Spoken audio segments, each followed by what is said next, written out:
Je m'appelle Adama Diaw. Je suis assistante infirmière en formation à UIP Santé.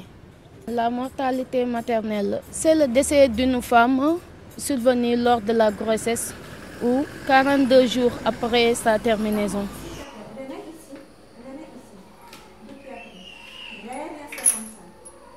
Vous êtes bienvenus à la pouponnière des Sœurs franciscaines missionnaires de Marie à Médina, qui existe depuis 1955 pour aider aux familles qui ont les enfants hospitalisés.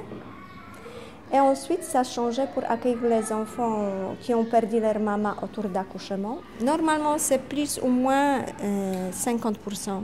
Le reste, c'est abandonné. Les enfants que maman sont malades, ou il y a des cas sociaux aussi, ça arrive. C'est la famille qui nous amène les enfants, de 0 jusqu'à 1 an et demi, de temps en temps un peu plus. Ça dépend des situations de chaque enfant. Par exemple, le dernier enfant qui est venu, maman a fait tous les examens, toutes les visites. Elle a accouché, après elle a eu hémorragie. Il faut voir le corps médical, pourquoi ça arrive, les situations pareilles. Les causes sont multiples parce qu'on peut assister à des causes directes liées à la grossesse.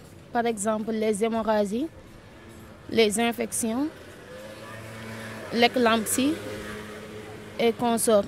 Mais on peut avoir aussi des causes indirectes comme les maladies, le palu par exemple, le sida, VIH-sida peut entraîner ces genres de choses, mais aussi les avortements à risque.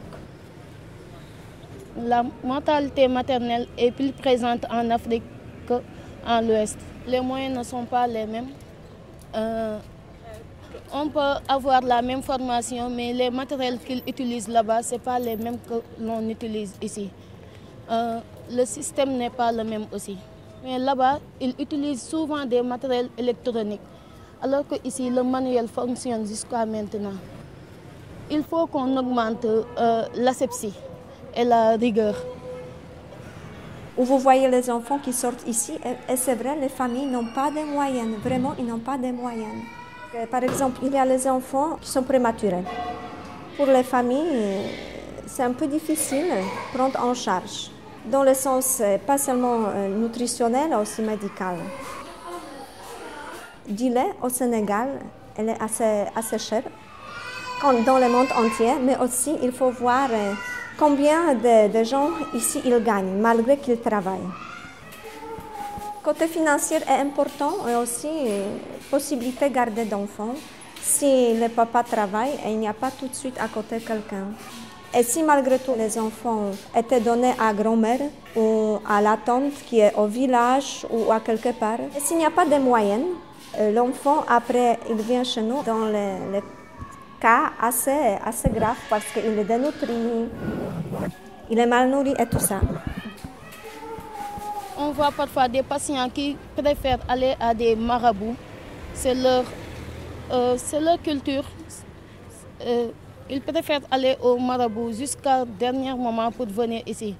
S'ils venaient tôt, on pouvait savoir s'ils allaient accoucher en siège ou bien s'ils allaient accoucher normal. Parce que là, on allait faire les échographies à temps, faire les toussées vaginales et consorts.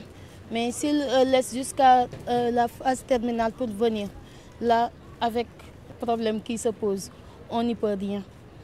Parfois, on force, mais on n'y peut rien. On voit que ça évolue parce qu'auparavant, on voyait des femmes même accoucher dans des maisons, mais tout ça, on lutte contre. Ça avance.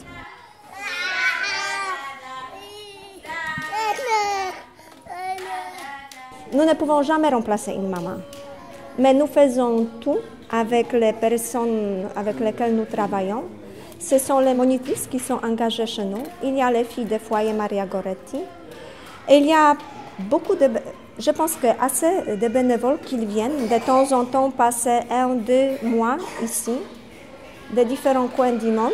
Aussi pas mal de Sénégalais, Sénégalaises qui viennent pour entourer.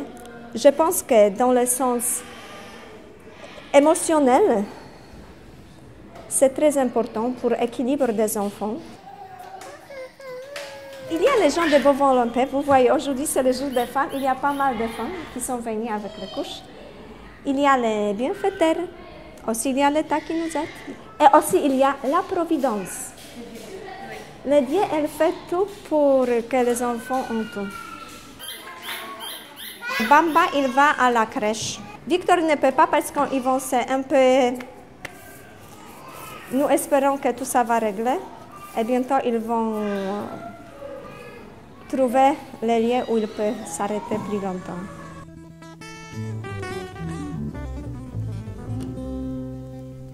Un vieux m'a demandé de l'aider à traverser la rue. Il était presque aveugle. Il tenait dans ses mains un grand seau de larmes. Un grand seau de larmes. Derrière lui, l'enfant avait perdu sa mère, qui lui avait donné la vie.